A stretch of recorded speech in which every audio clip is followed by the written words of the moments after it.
On today's episode, we'll talk about starting out shooting punk shows, the importance of hindsight, the marvelous Mrs. Maisel, Law and Order, and of course, your first time driving the camera Uhaul in New York City.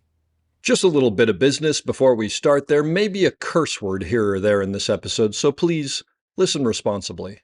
As always, our website, theop.io, is up and chock full of tips, tricks, and gooey operator goodness. Make sure to check out The Breakdown, where the best operators in the biz explain shots they have done, The Musings, where we discuss everything from quick tips to larger concepts of storytelling, the answers, the images, and so much more. I may or I may not take a break or two during this episode, but I promise that none of them will be longer than 22 seconds.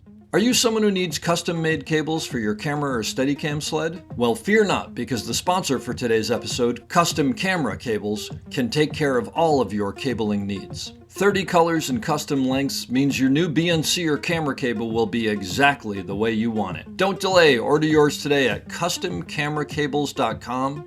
And while you're at it, mention us and use the promo code THEOP and you'll get free shipping. Finally, if you are enjoying the podcast, please follow us, write a review, share us with your parents, and talk us up around the water cooler with your friends. So grab a beverage, sit back, and enjoy the op. Thanks for listening. Lock it up, nice and quiet, and let's roll. Rolling. Victor 30 Echo, take 2. Hey, Mark. Hey, Mark. And camera set. And action. Hello, everybody, and welcome back to the Op Podcast, the podcast where we talk about operating and the art of visual storytelling. I'm Dave Kamaitis, your host, and I'm coming to you from over the internet today with a fellow operator in New York City named Niknaz Tavakolian. She has been in the business for a little bit as an assistant. Just a couple of things here. Third Watch, which I worked on, but I don't think we worked on together. Oz, The Marvelous Mrs. Maisel, seasons 1, 3, and 4. And FBI, seasons 1 and 2. As an operator, Fire Island, The Marvelous Mrs. Maisel, season 5. Law and Order, Organized Crime, Etoile, which is sort of the newest show to come from the Marvelous Mrs. Maisel people, I think, which I want to hear about. Day of the Fight, and a bunch of other stuff. As a student, she had a film that made it into the Philadelphia International Lesbian and Gay Film Festival, which is kind of cool. And I'm really excited to talk to her because we've actually never met. Niknaz, thanks for being there. Thanks for having me. Super psyched to have this conversation. Jim McConkey told me all about you, and also who else did I say? Oh, Liza Bambanek just was like, oh, you got to have Niknaz on. So I'm very excited to talk to you. Two good friends of mine, two really phenomenal humans. So that's means a lot to me. Where's Niknaz from? What kind of name is that? Yeah, so let's get this over with, right? Sorry, does everybody ask this? No, it's actually a part of how I see the world. So I think it's appropriate. Cool. I was born in Iran, and my parents brought me here, or we came to the United States when I was very young. And then, revolution and war happened. And then all of a sudden, my father's PhD stretched to 12 years. And I became this young, this way presenting person. In other words, very non-binary, kind of queerish. And we stayed in the United States. What year did you come to the United States? Well, now, is that going to give up my age? Well, I didn't say how old you are. You're okay. All right. We came in 1977. Oh, okay. So you came like that was in the thick of like the revolution and all that? Right before. Yeah. Wow. Yep. Right before. So had I stayed in Iran, I would have been a child of the revolution. I would have had a completely different upbringing. Yeah. Completely. And do you have family there? Do you go back to Iran? I don't go back to Iran, but I do have family there, quite a bit of family there, yeah. So you basically grew up in the U.S. then?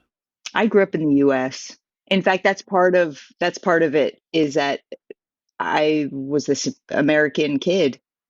And my mom anyway, was like, I don't know if we can call. Yeah, of course they could have taken me back and it would have been great and no problems. But I really assimilated very quickly. It would have been tough to like pluck you out of here and drop you back into Iran 10 years later or whatever. Yeah. People do it. And In fact, it might have been great for me to go back and forth, but oh well. You never know, right? I mean, Yeah. the grass is always greener. So tell me, how'd you get to where you are? What's your story? Well, I'm a Steadicam operator now here in New York, finishing up season 5 of Law and Order Organized Crime. It's my first show as the B camera Steadicam operator. As I should say, my first show as a full-time Steadicam operator. Cool. I did several features as a Steadicam operator, features as a B camera operator, and a series as a B camera operator, conventional but not Steadicam. So um, it's been a long, circuitous route, but I feel like I'm where I want to be and where I belong. Uh-huh. Did you want to be in movies since you were a kid? Were you like one of those kids? My father had a dark room when I was, I'd say, 6, 7 years old in the closet of our 2-bedroom apartment in Philadelphia when we were growing up, or when I was growing up. And I think that's where the spark first got ignited, to watch someone create an image and see it come through. And then from there, I kind of lived my life in high school photo world. Being an Iranian, though, of my age and with my family, the expectation is to either be a doctor, a lawyer, an engineer, um, or something in that world, in that sphere. Steadicam operator was not in that list. Oh, photographer, artist, whatever. No, there's no way. That's what you do on the weekend. I think they still don't understand what I do. If it helps, I'm a full blown American, and I'm not sure my parents completely understand what I mean. My dad's a doctor, and to this day he'll call up and he'll be like, "You're not working? No, I'm not working today. Well, you have anything coming up? Well, not right now, but something will come up. Well, when's it gonna come?" Like he can't handle it. So sometimes I just lie to him because it makes him feel much better. It's just, I think we all fight that. But yeah, totally. Were you into movies as a kid though? Like, were you one of those people who like constantly going and wondering how they did it and whatnot? Or I wasn't wondering how they did it. I loved image making. I went to the movies all the time. I mean, one of the memories I have of being very, very young is going to see E.T. and then staying in the theater to watch it the second time. Oh, no way. That's great. Yeah. Awesome. The real bug of cinema, I think I caught when I was in college. I was expected to be the scientist. I was in physics. I was way more into being social and partying and having a good time, like I think any 18, 19-year-old. Right. Rather than trying to do math and science and Excel spreadsheets or, whatever. And I was sitting I needed an easy A class, and I was sitting in the history of rock and roll, it is a class that's based on the multi-part series on PBS. Cool. So I watched with other people in a classroom instead of at home on PBS, the history of rock and roll. And I might have still been a little fun from the night before. I don't know, but I just remember sitting in that class and thinking, what am I doing? Because this is all I want to do. Wow. I just want to make documentaries. I just want to follow musicians. I just want to, make images. So basically. you really had like a light bulb moment. I did. That's amazing. That's amazing. 2 days later, I went to my guidance counselor, or my counselor, whatever it was. And to the disdain of my parents, I switched majors at a science-based university to film. And Drexel University, bless their souls, had maybe 2 professors who taught film, but they were great. So we had Super 8 cameras, and we had, they would show us Antonioni films and Fellini films, and that's where I really came alive. I mean, that's where, for me, cinema happened. Yeah. I will never forget sitting in the class and watching Weekend, and the one scene, the scene with the cars and the person walking through. Yeah. That amazing. Yeah, it is incredible. So from that moment on, I was inspired, and my grades got better. um, Wait, what were you majoring in before this? Physics. Physics. Okay. Yeah, That's a little bit physics of a was the change. most, Yeah. yeah, it was the most philosophical of all the sciences. Yeah. So I, All right. Hey, why not? also one of the most challenging, and hardest with all the math and whatnot. Um, so to just lay the land a little bit, this is the 90s. This is the mid 90s, early 90s. The riot girl scene is starting to happen. It's definitely happening in Philadelphia. The queercore scene is happening. I'm there and I'm a part of it. Um, Philadelphia specifically did not have public access, and why that was a big deal. Well, public access is where a lot of us were um, going out and filming these shows and putting them places, but Philadelphia didn't have that. So Oh. the head of the Drexel University television station, which aired on, you remember the TV where you would change the channel? Think, think, think, think. Think, Yeah. think, think, think, think. It would air on TV. Um, By the way, the head, we should probably for younger people not only explain that, but explain what channels are because they won't understand channels. No, we won't go into that. But it was a great time, people. You missed out on a really cool thing. my God, yeah, if you didn't have enough money, you had to get up off of the sofa and walk to the tube and turn a dial. Yep. And then you Yep. had the up dial and the down dial. Yep. Did That you was want to the go to UHF and VHF exactly. exactly And then you had to actually turn the outside ring to tune it in. It tune was it in? crazy. It was a crazy time. But okay, yeah. So It was fun time. So the head of the Drexel University television station took it upon himself to create sort of like a public access, and what that meant was it gave me a platform to go out and to basically go out with these high eight cameras that he had and shoot these crazy punk shows and have a platform to put them out. that's great. It was really great. And then he also would hire me to, I don't know what he saw in me, but he hired me to come shoot these performances at the Painted Bride Art Center, which is kind of like BAM. It's like a BAM for us, Brooklyn Academy of Music for us. Okay. And I would get paid to be a camera operator. It was so cool. That's At like so. 19, These 20 were years old. concerts or like musical concerts or These were well, the shows that I would go do were musical. I mean, they were just punk shows. I would, yeah go yeah. out but these were performances. So there were dance performances, musical Oh, performances, cool. different cultural events. Um, so that's where I knew it was kind of inevitable. I knew where I was doing what I loved, and I knew that this is the direction that I need to take my life. Wow. And the things that the concerts that you were doing just for yourself, were you shooting them and editing them were you like soup to nuts Oh yeah, everything? soup to nuts, the whole And 9 year. I was sitting there on it, and it was pre, Avid or oh Final yeah, Cut. I'm two sitting tape there, machines two and stuff. tapes. Oh Yeah. God. Well, first I had to lay it on SVHS. Okay. So then I'm sitting there mentally logging, and then from SVHS to other SVHS. And then I got hired at the station I was basically the guy that would take all the formats and transfer the formats to whatever we would use to broadcast, which I think was 3/4 inch. Probably. Yeah. Yeah, so that was like that's how I spent my youth. And it was, That's kind of an amazing thing because I would guess that there weren't a lot of rules and there weren't a lot of people like watching over you, so you could just go, I wonder if this works, or I wonder if that, do whatever you wanted to.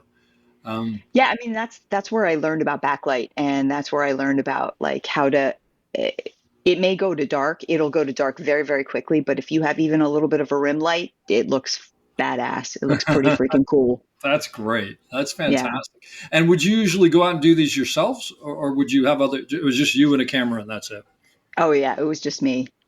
I mean, that was the thing that was really cool is my friends were putting on the shows, or my friends would be in the shows, or my friends were at the shows. Yeah. And it gave me I'm a sort of socially awkward person, or at least I'm shy. So it would give me something to do while I was there. Sure. Like you're hiding behind the camera. I'm Yeah, not it was really awesome. here. I'm just doing this. Yeah. And also, the bands got to know me. So that was cool. That's a blast. Wow. And so Yeah. how you did that all through college, or how long did you do that for?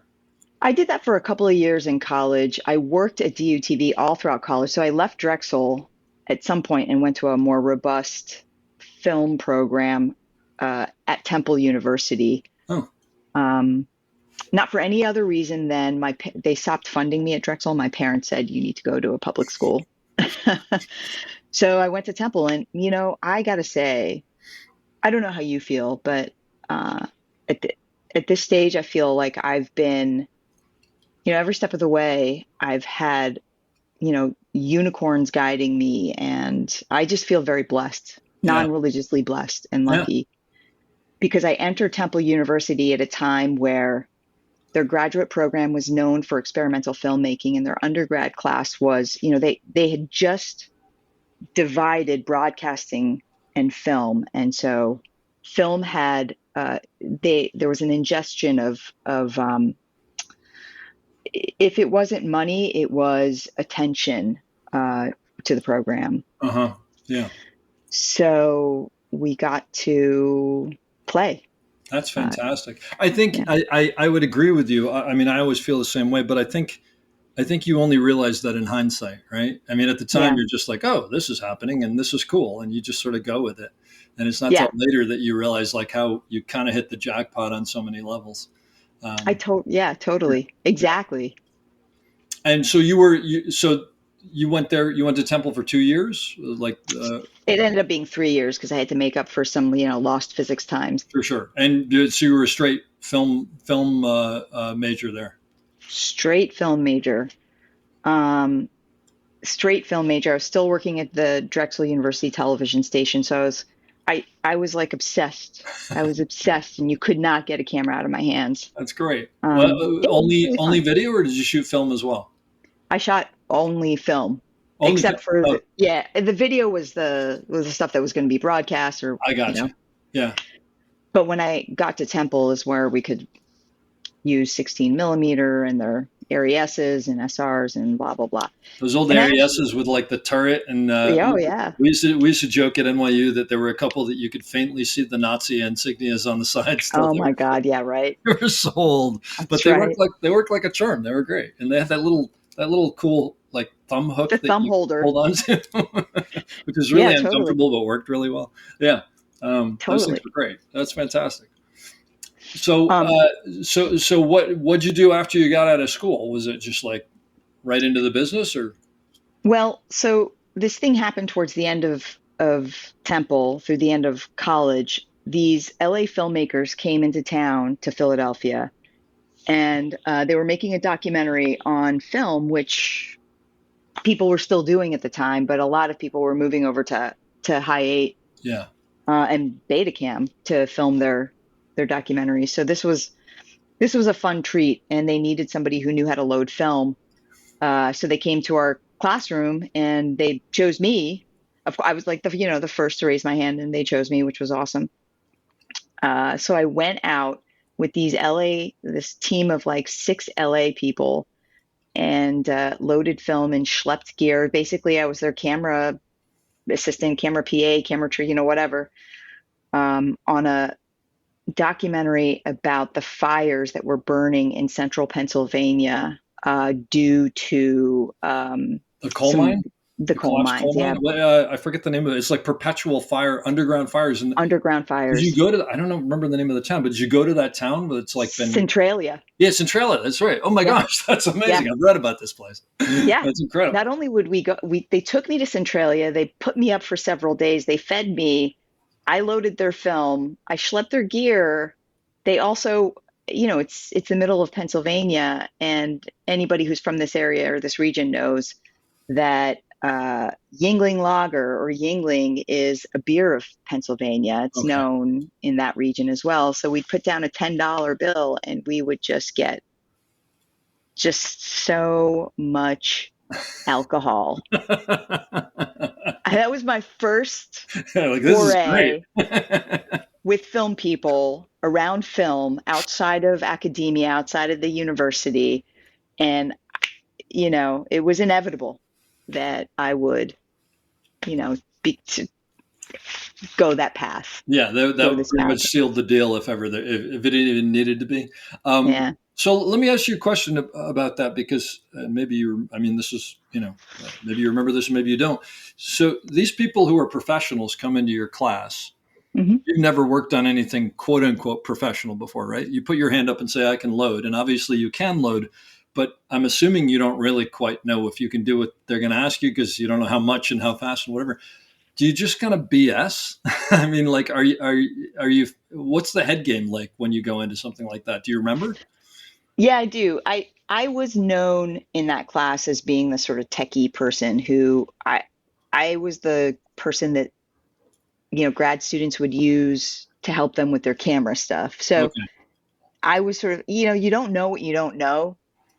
So all I knew is that I knew cameras. And if there was anybody in this class, it would be me, Okay. you know? So I had no idea what I was up for. I had no idea what it was like to like roll around a small cart. I mean, it was like, I think it was a small mag liner, not even with a top shelf. Anyway,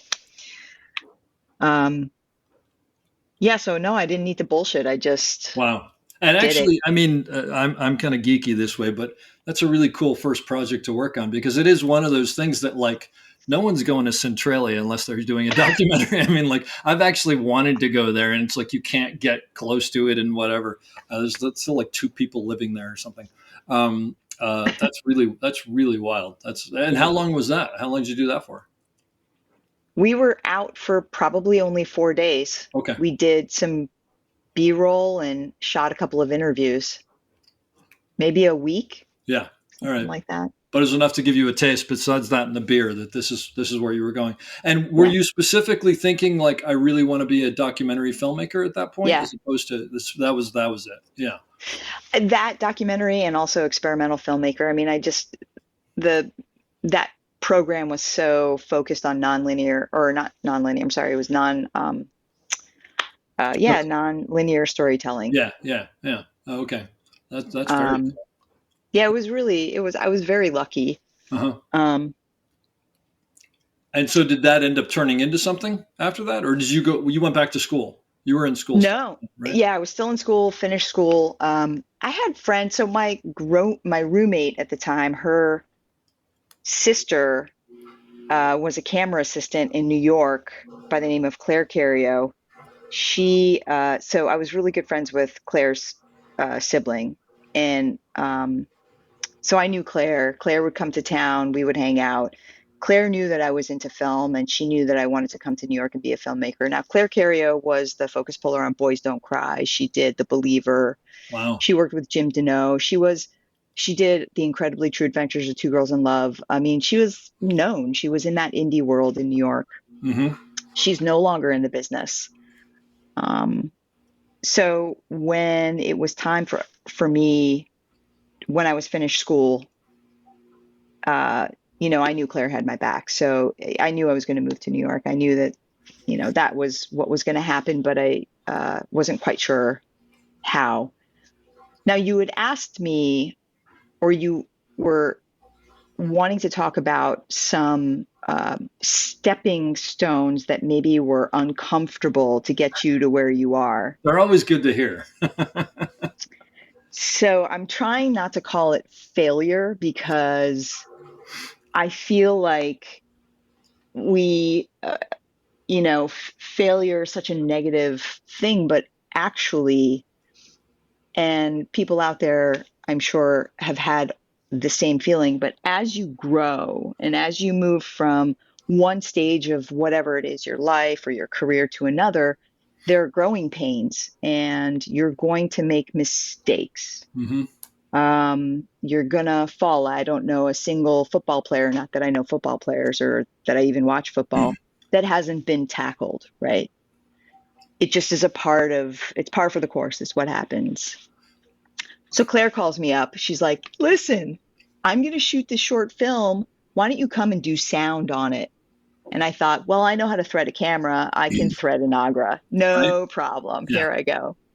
It was, maybe 2 or 3 days in some Boston or something. So I go to do sound on this before I moved to New York, before I started working in the business. And wouldn't you know it, I don't know. I know the mic was plugged in. I just don't know what Oh, you had to push in order to make the recording lay down on the Nagra. But day one, there was nothing, oh, that's nothing. And I felt awful because these people are putting their like blood money into this is their money. This is, oh yeah. they worked hard to get this short film and they got Claire Carrio to shoot it. Um, so that was my first kind of, oh shit, you can really fuck up. So did you come back and do day 2, or did they get someone else? They let me do day 2. And I mean, how'd you get? So I'm assuming at the end of day 1 you knew that there was nothing. That's when you found out, before day 2. Oh no, they called. Yeah, that's what I mean. But I'm saying they found out before that. Yeah. And I mean, how'd you deal with it? Like, what'd you do? That I don't remember. I just remember feeling like totally devastated. Yeah. You know what? Maybe they didn't. Maybe that was the end of the job and they didn't call me back. I just remember being completely devastated when that phone rang and they Anybody said responsible would be. Yeah. Yeah. there's no audio. But I Wow. know that some audio was recorded at some time because I watched the movie and I remember anyway. It doesn't matter. My one sound thing doesn't Sure. matter. Well, but at least it determined that you were not going to be a sound person. So we're It all did. thankful for that. Exactly. That was, That's yeah. amazing. So I know how to thread a camera, but I don't know how to use an Agra. That's 100%. My version of that was that when long before I was ever ready to do something this big, I was DPing a short film, and the assistant director came up to me and said, "Hey, there's a Tony Kaye commercial. Do you know who Tony Kaye was?" No. Tony Kaye directed American History X, but he was also a massive um, commercial director. And he was known for being completely out of his mind and really hard on people and whatever. And they said, look, there's a Tony Kaye commercial and they need a Steadicam operator tomorrow and they can't find anybody out. Can I give them your name? And I'm like, I mean, I'm exhausted, but like, that's a lot of money. That's like more than I'll make next month. And yeah, sure. So they gave it to me and I worked all night and I threw my Steadicam in the car and I drove out to somewhere and I'm waiting and waiting and waiting. And they tell me, go build the Steadicam. And I realized that the one base plate that I had that connects the camera to the Steadicam was on my practice video camera in my apartment because we hadn't used Steadicam on the short film. And I realized I'm completely screwed. And I just went up to the producer and I was almost, I think I might've been crying. I don't remember, but I explained it to him and he's like, all right, here's the thing, get in your car and leave. We're just going to tell him you couldn't make it. Like if he sees you, he's going to rip your head off. Like, and that was, I will say, I never forgot my base plate again. Wow. I would have bought another one, but I couldn't afford one at the time. But so we all have these things, and I think we hopefully we survived them. I'm sure there's some people I'll never talk to that didn't survive them, but yeah, that's true. The good people survive it, and you realize it happens to all of us. Is what it comes down to. It does. It happens to all of us, and you remind me that we do need to have doubles of the most important things. Yeah, there's no question. I mean, now it's like I look in my case and I can't get rid of anything in my case because I'm afraid that I'll need it. And it's like, do I really need 40 BNCs? I probably don't, but someday I will. And if I get rid of one, I'm screwed. So it just grows and grows. But so true. So you shortly moved to New York and started in the film scene there? Yeah. So Claire she gave my name to this production company who was they were making something like $1 million movie, which at the time was, I guess it would have been whatever it was non-union and very small. Sure. And they said, hey, listen, we need somebody to load film and drive the truck. And that's what low budgets were all about. Then. No, it's incredible. And it's like it's always like you look back and like, how was I driving the truck? In New York, by the way. Dave. In New York. In New York. I said, I've never driven a truck through New York. And they're like, no worries. We'll give you a map. Yeah. So armed with a map. And by the way, I'd never loaded 35 millimeter. I said, I've loaded 16, but not 35. Don't worry. They'll teach you. I mean, that should be a red flag to anybody, right? Yeah. Don't worry. Yep. So, I'm driving this 12-foot cube truck full of, I'm sure, $1 million worth of, CSCs, ARRI cameras and lenses and whatnot. I'm clipping. I feel really bad. I'm 23 years old. I'm clipping the mirrors as I'm going by down Houston to Oh my get to the God. different locations. I'm trying to figure out how to get to Brooklyn. Can I go through this bridge? Can I take this tunnel? I don't know. I Oh, rented a room in Park Slope for $300 a month. And I blown the money from my parents. I got the money from my parents. Uh, and by the way, I wasn't going to get paid. oh yeah, of course not. Yeah. So that was my first film, and I didn't know what to do. I mean, that really was my first time on a film set. And, you know, the year was, let's see, it was 1998. Okay. And some people were nice, some people were not. And I was so young, I had no idea. I just remember day 1, 2, and 3 just standing by all the gear, not knowing what was in any of the cases, what these names were, what is, what's the 6x map box? Why are we using that over, what's this 4x map box? Uh-huh. Uh-huh. What is all of this stuff? And that focus puller, I can't remember his name. He looked at me one day and he said, "You're lazy, aren't you?" Ooh. And I was like, "What?" He said that to the person who would wake up in the morning, go to the lot, pick up the truck, be Right. the first one, open it, unload the gear, and then load the truck back up, close the gate. So I think at that moment, I'll never forget that moment because it taught me what optics are, and that I was doing what anybody would be doing. I was observing, and Uh-huh. I don't know if it's my personality or my shyness, but I didn't feel like I could ask questions, and I certainly didn't want to be in anybody's way. Yeah. But it all ended up fine. The second assistant taught me how to load the film, and by the end of the first week, I was loading the film. I was driving the truck, and I was learning all the gear, and it all worked out fine. That's great. Do you remember the name of the movie? Yeah, it's called Low Life. Okay. Is it any good? No, Yeah. no,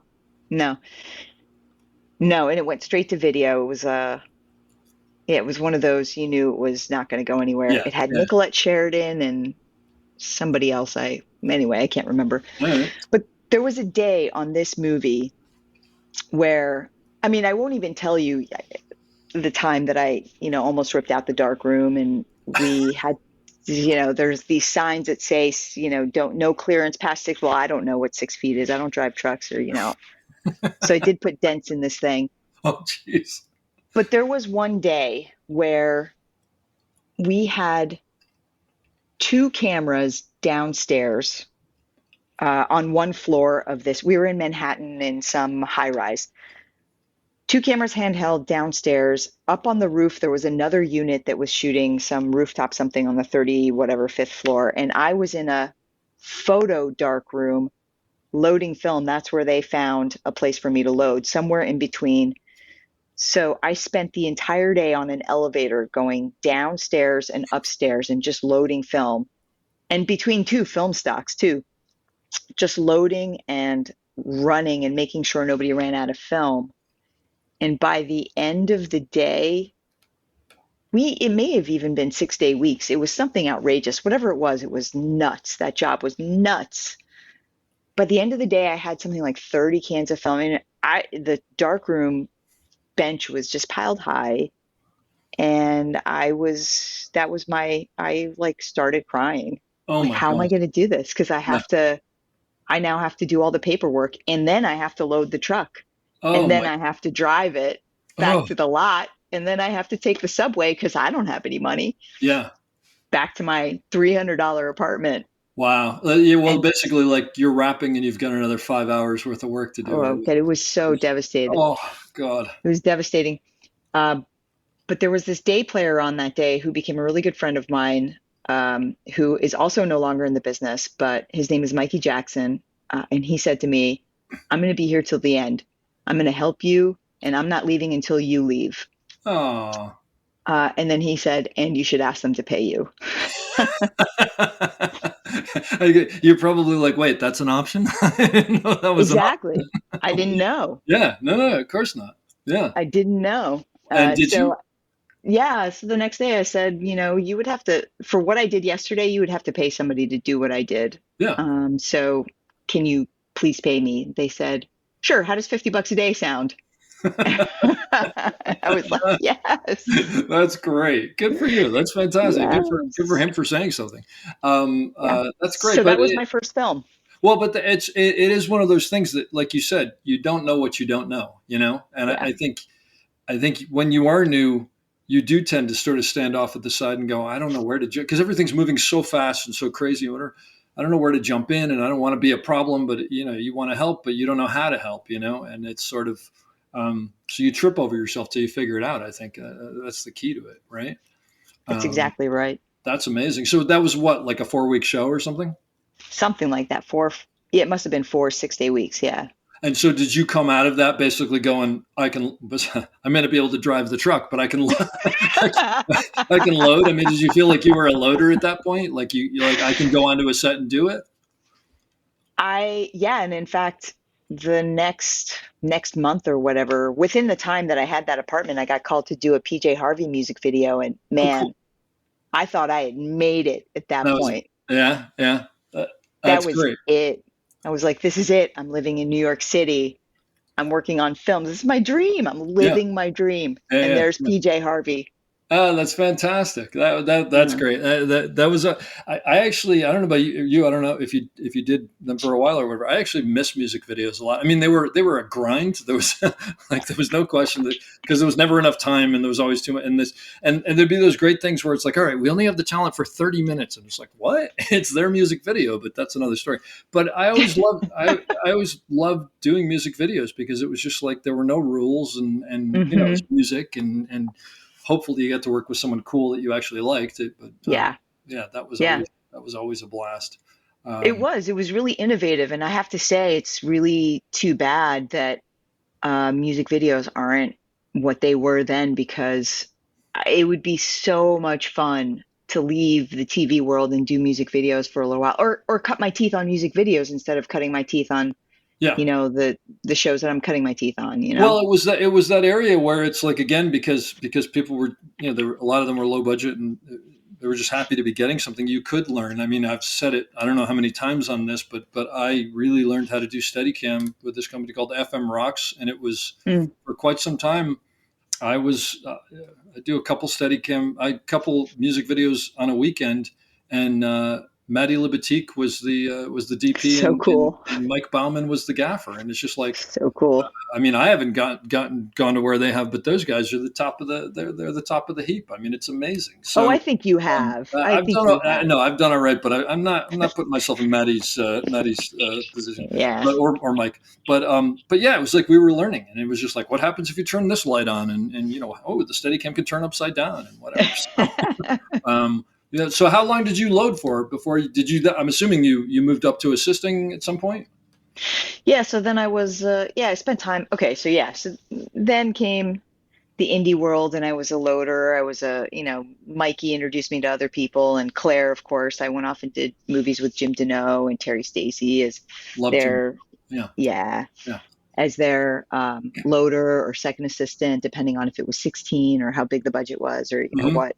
And then I got into TV and started assisting in TV, and that's where I was on Third Watch. But what's interesting about that era is that while there really wasn't a lot filming, and I think we're entering into a time that's going to mirror what that time was like, It might be. where you kind of had to save you would make great money on a show, and then you saved your money because you didn't know when you were going to work again. Yep. But I was not, in those days, Third Watch was a one camera show. And I don't know if ER was the same. Yeah, ER was. I mean, kind of they were just starting, I think, to become 2-camera shows, but it wasn't popular. No, ER It was. wasn't a thing. West Wing was too, by the way. West Wing, we would shoot Yeah. a scene in the what's it called, in the Roosevelt room with that big oval table, with 8 or 9 characters with one camera, and it would take an entire day to shoot the scene. Yeah. Yeah. That's wild. Yeah, exactly. And we don't imagine that now. No, not And at I'll all. talk a little bit about the irony of that third watch as an assistant was one camera starting like you guys were on ER to do multicam, and then going to a show like Maisel where it's 2 cameras always Yeah. on the truck, but one camera is really doing the meat of the work. Yeah. Oh, that's true. Like the old days. Yeah. In a way, absolutely. Yeah. So who was the operator on when you were on third watch? I don't remember the first season I was there who that operator was. I know that the very first season was Guy B, and then after that was Mike O'Shea, and O'Shea was the guy that You were on back then? I was on with O'Shea. I started maybe the very end of season 1, maybe, and then season 2 I would start day playing. So I was what we would call the everyday player. But maybe we worked together, because when Guy B moved on to producing, they brought me in for like an episode or two till they found someone, and then I came back a year later and I directed an episode. Then we definitely crossed paths. I'm trying to think of who my operator. I do remember, actually, when I was thinking about, the last couple of days since you asked me to do this, I was thinking about those old days, and I do remember hearing about someone from ER coming in. That was me. So I'm sure we must have crossed paths. Yeah, because Chris Chulak called me up and he goes, guys moving on, and I just want someone who can just like step right into his shoes until we could find someone else. And I was like, yeah, I'll go to New York for. Yeah. Actually, the main thing that I remember about that was there's a lot of stuff, but I wasn't used to doing location stuff. Like I'd been on ER for so long, and I've been a West Wing and whatever, and so I didn't have like my shipping, my shipping. I don't know what you want to call it. I didn't have it all dialed in, and I got this huge plastic like Foot Locker thing, and I threw all sorts of stuff in there, and I put 2 padlocks on there. Or no, they weren't padlocks; they were locks with keys, but they were like heavy duty padlocks. And I got to set, and the night before I realized I hadn't brought the keys. I'd left the keys at home. So I literally am like spending the night. I'm like in New York. I'm calling locksmiths. I'm like, can you come and do that? And of course, I didn't even think about it. I get to set, and of course, I mentioned it to someone. They're like, oh, we'll just get props over here, or the grips over here, or whatever. And they got one of those big chain link fence kind of thing, kink, and that was it. And I hadn't slept the entire night because I was like, so funny. I'm supposed to be the guy who's coming in to make everything go easily. And I forgot the keys at home. So note to everybody: if you're locking stuff, have extra keys. Yes, again, keys in your wallet. Never happened again. But Third Watch that was a great show. It was really awesome. like, I remember like Brooke Kennedy was the executive producer, I think, and the cast was really great. And yes, they were. Also, like Guy sort of set the table, and just like he did with ER with me, where it was just everybody was dialed in, and it was just professional, and they had a great time. Glenn Kershaw was the DP. Yes, yes, he was. And I never met Mike O'Shea, but I just recently met him teaching a Steadicam class, and he's just like he's a great guy. He's just an absolute blast. He is a blast. Yeah. And that was the Mike O'Shea. That was the young Mike O'Shea when the world was, there were rainbows everywhere and possibilities and potential. And no, he's incredible. He's the guy who taught me. O'Shea and I also did season 6 of Oz. Okay. Again, I was a film loader. And it was after Oz that he went on to do Third Watch, and I was super psyched for him. So we both went on to Third. But I mean, I was a day player on Third Watch. So that's the thing. Yeah. So it was this one camera show that was starting to do this run and gun. It was for those who don't know about Third Watch, it was following the NYPD, the FDNY, and the FDNY emergency services, or I'm sorry, why can't I remember? Basically like cops, fire, and paramedics, right? And paramedics, exactly. Thank you. The third rotation of the day, if you want to call it that. Yeah. So it's 6 p.m. to midnight. Yeah. And we were starting to film it in more of this, like, rather than it being a procedural, which I think some of the cop shows have been, NYPD Blue or whatever, we were doing it a little bit different. And there was a lot more running around and handheld. And so this one camera show was multicam. became this multicam show. There would often be a second camera, so everybody would bump up. It was awesome. Those guys were great. They were phenomenal technicians. So they would bump up and bring in a rotation of us, and then I hooked in for several seasons back to back and became an everyday player with them. That's and great. Eventually started seconding with them, loading and then seconding, and it was the best. I don't know how else to describe it, but it was better. It was the best learning. It was the best playground to learn. Boot camp. It was like boot camp. I don't want to have an analogy. I don't want the analogy to be too much like war. Yeah.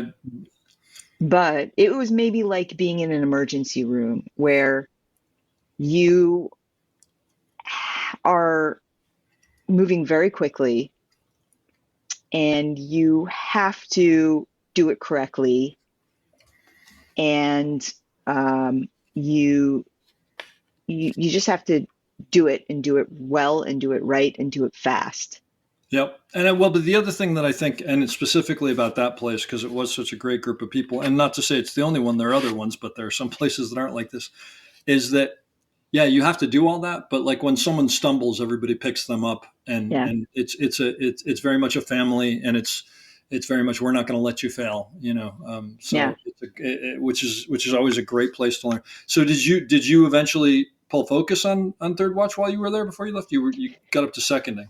No, I got up to seconding, and then I did Third Watch. I think The Education of Max Bickford, which was a short-lived show, but that was the one where all the unions were watching, because it was The Education of Max Bickford was the first high-definition show that was being filmed. Oh. That was being filmed in television style rather than with pedestal cameras, which is how HD was, or video was being filmed before, or being captured before.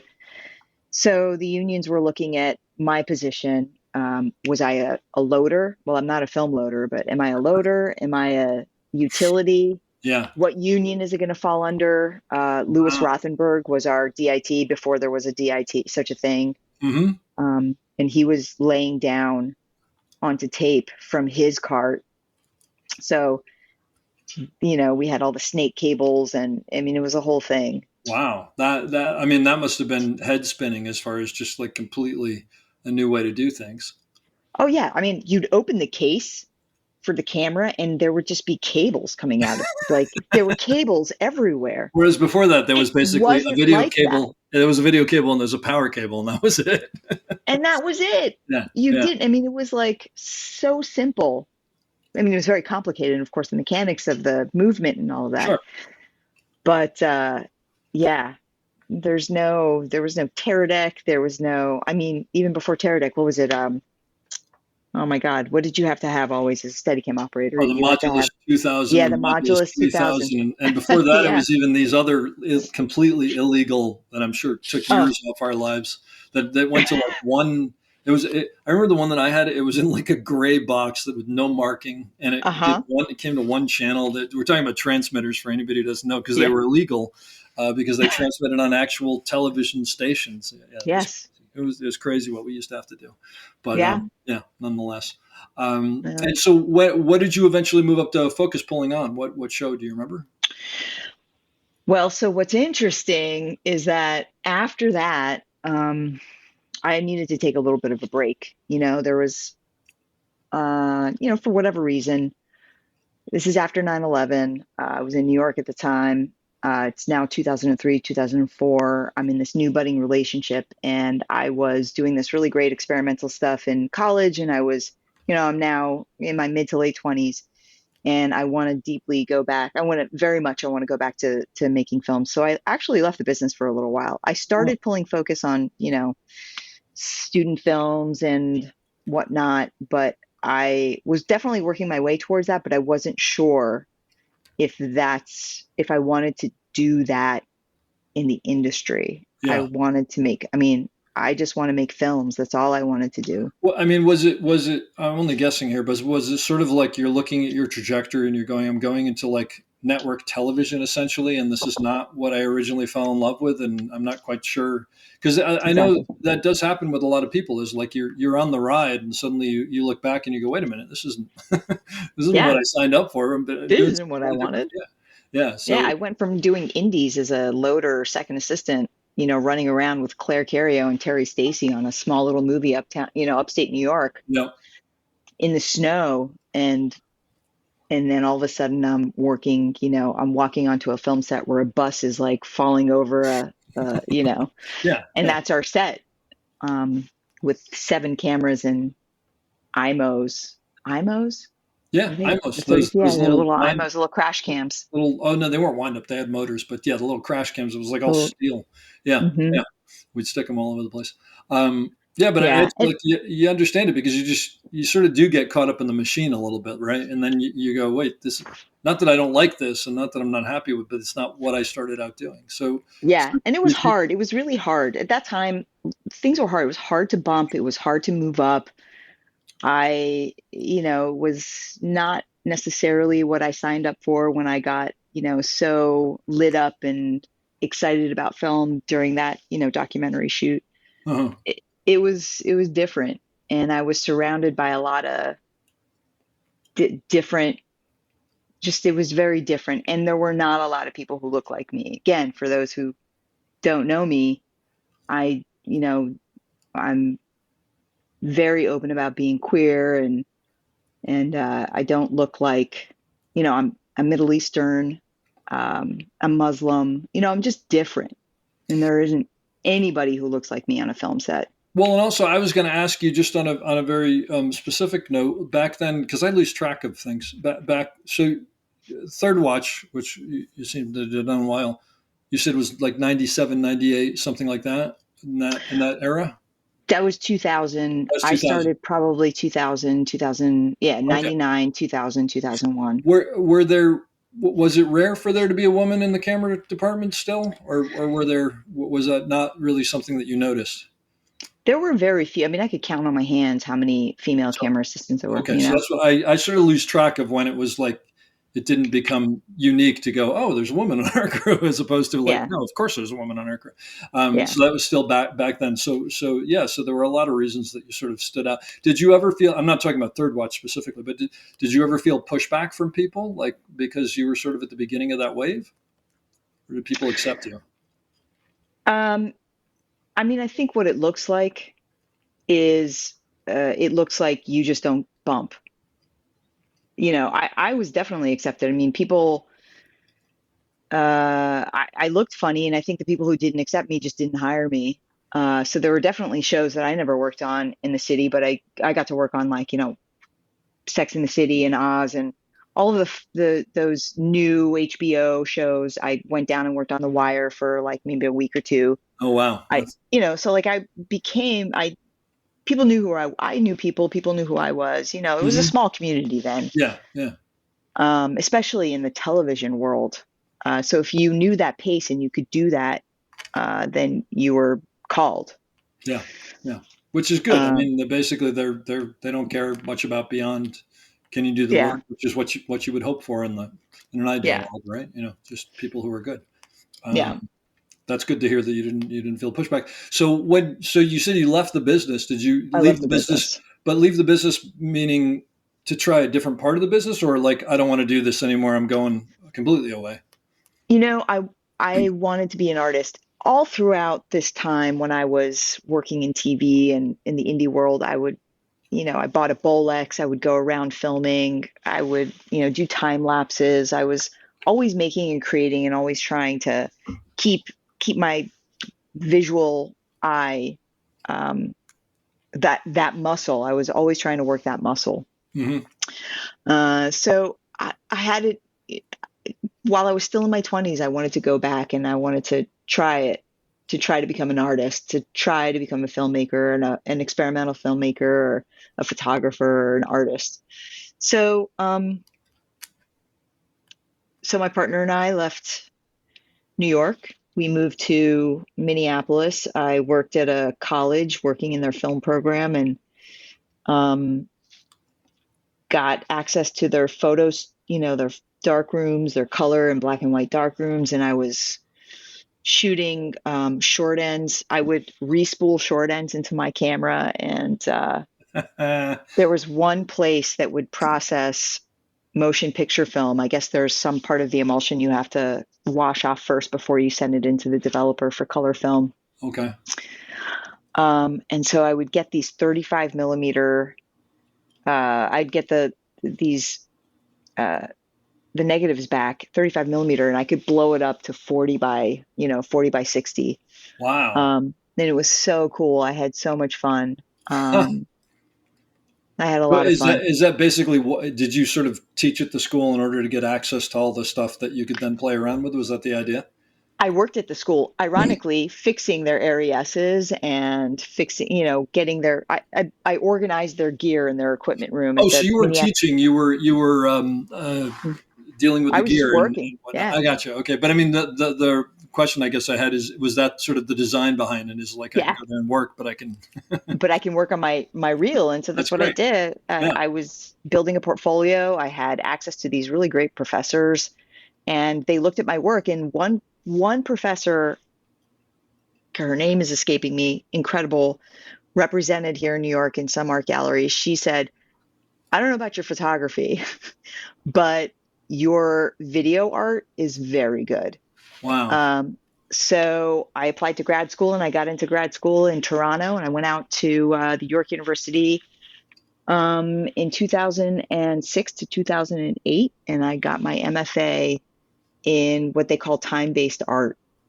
So I got to do film sculptures, interactive video, interactive art. I did photography. I taught video art. Wow. But the best part is I read and read and read. I read, critical theory around the image. I read about, Deleuze and Guattari. I read about simulacra. I read Baudrillard. I mean, these were the things that were inspiring what I ended up making.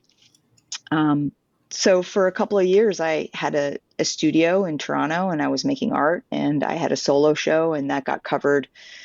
I had a solo show in a gallery downtown, and that got covered in an art magazine in Toronto. And I felt really good about that era. It was really freaking cool. That's amazing. That's incredible. I mean, look, that's incredible on so many levels. I mean, it's incredible that you actually achieved what you were sort of going after, but it's also, you had something good going on, and you basically walked away from something, I don't want to say easy, that's not the right word, but a bus that was in motion. Yeah. And that's one of the hardest things to do, because you're stepping into the unknown, right? And so I mean, this is probably a stupid question, but was that fulfilling? Was it sort of like, this is like, I feel like I'm alive, and this is what I was intended to do? I at the time, I said to myself, this is the best time of my life. That's awesome. And Naz, you better enjoy it. And it really was the best time of my life. I had nobody, there was no director, producer, there was no anybody telling me how to do what I was doing. Right. I was just making, and people were responding. I mean, that's the part I think that I took from that into this career that I have now, is that I got to make and understand, when I was making this image, this imagery, this texture, and the things that I was doing, I was able to tap into it and to present it to other people and to have them respond. And so I understood that pipeline. And that was really very precious to me. That time is always going to be precious. That's amazing. And I also knew that once I left Canada, it's a very different market in New York, in the States.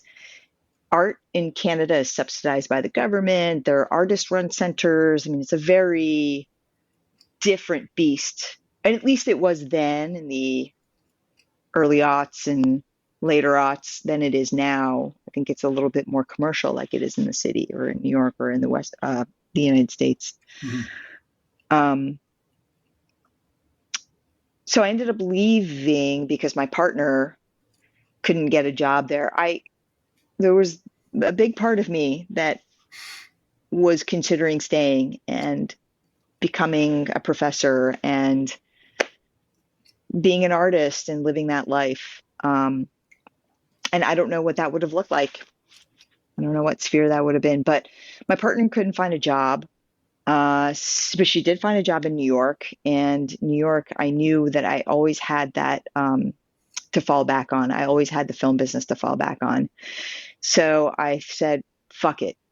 Threw caution to the wind, came back to New York and said, all right, I'm going to be an artist. I'm going to try this. I'm going to see what I can do here. How many And I got a years had couple you been gone? I had been gone. I left New York in 2006, and now I came back in 2000. I left New York in 2004, but I was still flying back and doing jobs. Oh, okay. Like I would day play for a week on like I worked as a second on the interpreter, and then I would fly back and whatnot. So 2006, I left the union. 2008, I came back to New York. And got a job at the City College of New York, which is a part of the CUNY system. So it's a city-run state university. And City College was to be at one time the Harvard of public schools for New York. So the campus at least this building that we were in, is this beautiful Gothic building with these detailed gargoyles and 4 or 5 floors of just absolutely dreamy, beautiful old architecture. Wow. So I came back and got a job running their film studios. A friend of mine, Joya Speciale, who used to be an assistant in New York, who then went on and was a DP on different reality shows back in the early days of reality, told me about it. So I applied for the job, got the job, and then little by little, they didn't have anybody who knew anything about film, and they needed to teach film to their undergrad students. So then I started adjuncting at City College, and then a set of unfortunate circumstances happened, and there was a position open for a full-time faculty member, and they offered it to me. So for 1 year, I was an assistant professor at the City College of New York, teaching grad and undergrad film programs. Wow. And all the while, I was trying to get myself out there as an artist. And I think I figured out pretty quickly that I didn't want to, like, playing the game is not for me. I don't know what it is. I know the politics of film. I understand what the role playing is when you walk onto a set. Mm-hmm. But I didn't have the chops to do it as an artist, and not in New York, not in this market, and definitely not enough to make a living. Well, it also seems like up in Massachusetts, up in Canada, from what you said, you got a taste of like what it could be like. Yeah. So it must have been harder to come into a situation like New York, where there's a lot more commerce going on and whatnot in the art world, and just not wanting to be a part of that. No, I don't want to make commercial art. That's pure. That's like the purest thing. I wanted to do what I wanted to do, and Wow. So, what I found out that year is that I also didn't really like being a professor. It wasn't really my jam. Yeah. At the end of the day, I think the thing that I really figured out during that time that I was at City College, which is several years, at this point it's 2012. The thing that I really figured out is that I'm not an auteur from beginning to end in terms of film. So I'm not going to make a short film. I'm not going to make, I want to be the one who's holding that camera. I want to tell the story visually. I'm very comfortable behind the camera and not anywhere else. Yeah. So I think that's what I realized. And so that made teaching filmmaking to people who did want to be auteurs a little bit different. It made it different. It's just not my jam. Yep. So I called up my old pals and I said, listen, I think I'm going to get back into the business. And a good friend of mine, Becca Venezia, who at the time was one of the biggest assistants in New York, second assistants, was doing the pilot for vinyl, and she said, "Well, why don't you come be our camera PA for a week and see, just test the waters, see if Yeah, you right. like it." So in 2012, or 2011 or whenever it was, I went out and I was a camera PA for like a week or two on vinyl, and I was like, yeah, this is where I belong. This is where I belong. So Do you think that actually I have two questions I've been thinking yeah, about. One is, do you think that you needed to like leave Temple and Drexel and all that and go into the film industry in order to leave it to do you think you would have had the success that you had and enjoyment that you had as an artist if you hadn't sort of gone out and done other things first, just because you're in a different place in your life and all those other things? Do you think that instructed that somehow? I don't know about the years in TV, but I do know that I was very much informed by my years in in the indie world, like Yeah. doing indie films. Yeah. Okay. The indie Like, films. Yeah. Yeah. Yeah. yeah, like watching a young Jim Deneau light was like nothing you've ever seen. I mean, it was just really very cool to Yeah. watch and to see where he would, what he was highlighting and why. And um, TV, I think what that did was it afforded me the tools. So I got to buy the cameras and, and play Yep. and do all the things that, you know, got my juices flowing. Hmm. Um, But it's fun. The reason I ask it is because as I'm listening to it, it's sort of like, I mean, you just put a little more into it, but it's like, it seems like, the indie stuff made you go, oh yeah, I love this artistic stuff and I'm learning and whatever. And then maybe going into the sort of like standard TV world, if you want to call it that, needed to happen in order to kick you out to go yeah, do what you did. I mean, it's like, it I, did. it's so often, I mean, it happened with me and it continues to happen with me actually, but it's so often, I think everybody sort of thinks that like, I got to figure out, I know my kids are, 20 and 22, and it's like, what am I going to do? And what road am I taking? And what's the path and whatever. And it's like, sometimes you got to go down those paths that end up not being the paths that you would take to learn that they're not. And you learn things within those that actually inform you down the line to make you even stronger and better in what you do. But I sort of hear that Hmm. throughout your story, which is really fascinating. And I did have Yeah. another question about that. Oh, so when you got back on set as a PA and said, this is where I belong and this is what I want to do in this world. I mean, was that a struggle? Was that hard to sort of close the door? I mean, you're never going to close the door on being an artist. You're always an artist, but like on making that your vocation, if you want to call it that, or whatever, or what was being in New York enough to go, I don't want to do this here, and I'm here, so I'll do something else. Like, how did that? I think there is, let me see how I can say it the most gracefully. So I was, forget it. There's no graceful way. I was broke. There was just no money. I wasn't making any money. I saw my friends around me who were working for artists. I mean, they were working for accomplished artists. I color graded this really incredible artist's film that was in the Venice Biennale, and I got to do fun things and cool things during that time, Sure. but I was so broke that it doesn't work for my temperament. It doesn't work for who I am. And it's not that I need to make money. It's No. just that some people that fuels them. And honestly, in the film world, what I found is that a lot of people who can make it as artists don't have to worry about money. And I did, and I do have to worry about it. I need to put food on the table. I myself, I don't have there's no one else who's doing it. Yeah. Yeah. Yeah. I mean, look, that's reality. There's nothing wrong with that, and I mean, I think everything, especially when you're an artist, everything is a trade off between. I need to make sure that my needs are met, whatever those Hmm. are, and that Yeah. I can continue this, and I also want to express myself. So I think that's all part of it.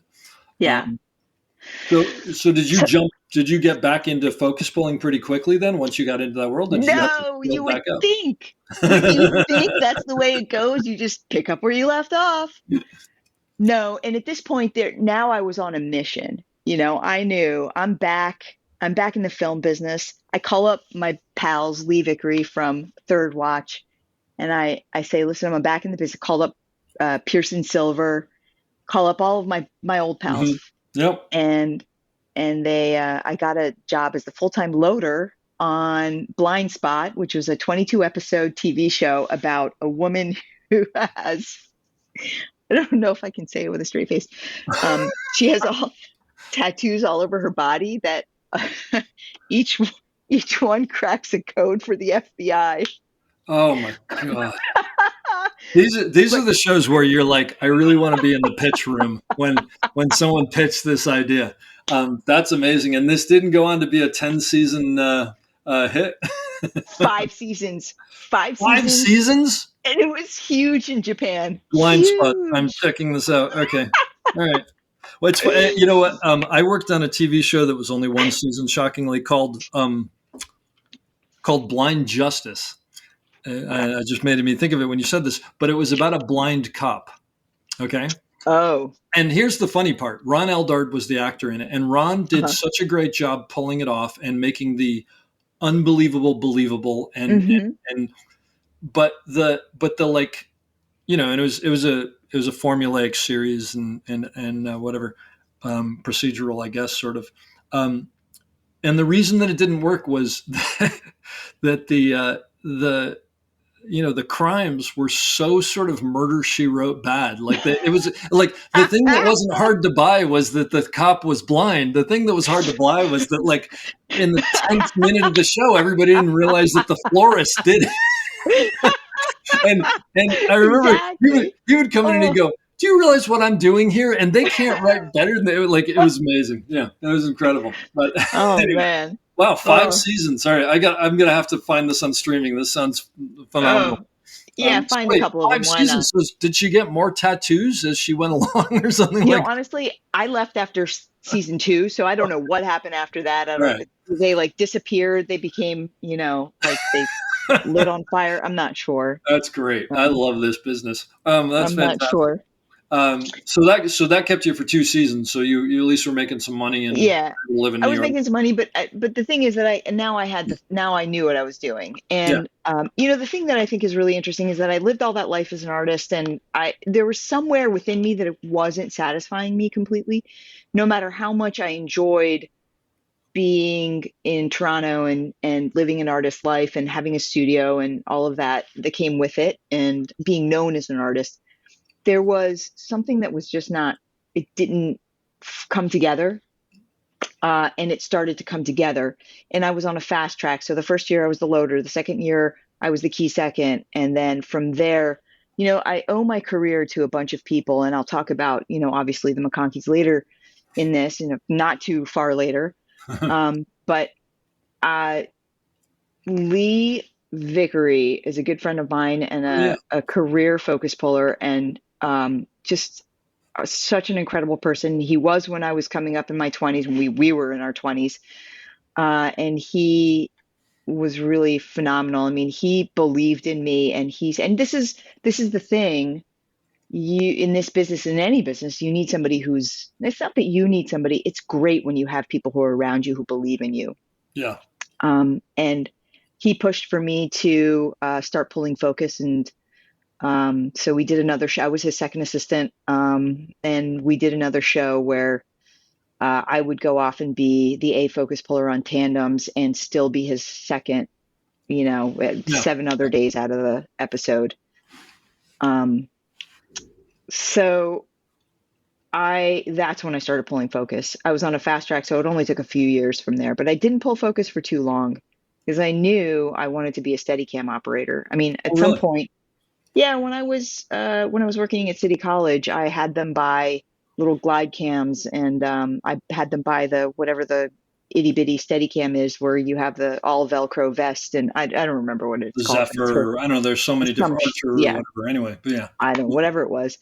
And I actually asked Saad Mustafa to come and show the class. Oh, that's great. That's great. It is a great guy. I just met him again recently, but what a great guy. That's fantastic. Another Third Watch guy. Oh, I didn't know that. Oh, maybe I did know that, actually. Yeah. Yeah, he was an electric on Third Watch. Mm-hmm. Yep. So I knew that's what I knew. I wanted to be a camera operator. I knew that I wanted to be behind the camera, so it was just a matter of getting there. So I spent a couple of years as a focus puller. I mean, this is where I think I should pause and just say, one day the phone rang and my good friend Becca said, "Hey, there's this show. I'm being called for. Do you want to come and be my second assistant? It's like a 5-month show, something like that. It's called The Marvelous Mrs. Maisel. We're going to be B camera. I hear the B camera doesn't work too much, but Gregor Tavener is going to be our operator, Oh, and he's really geez. great, and we're going to have a good time. And Jim McConkey is on the A camera, and David Mullen is the DP, and Eric Monnier is the other one. And I was like, sure, that sounds great. I'm going to leave Blind Spot and go do that.